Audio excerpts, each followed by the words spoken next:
కుమ్మరించు. అడుగుదాం అందరం ఏదని పిల్లలారా, ఏకీభవించి అడుగుదాం అందరం కూడా. ప్రభువా, నీ ఎదుట పాపం చేసి అలసిపోయాను, నన్ను బాధ పెట్టాను, నన్ను క్షమించు, నన్ను క్షమించు, నన్ను క్షమించు.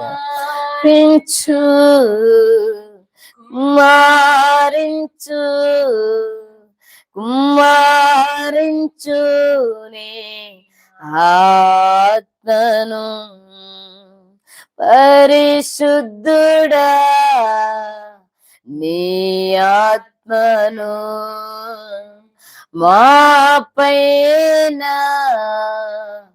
కుమ్మరించు. కుమ్మరించి అభిషేకించు. అడుగుతావా? పూర్ణ హృదయంతో అడుగుతావా?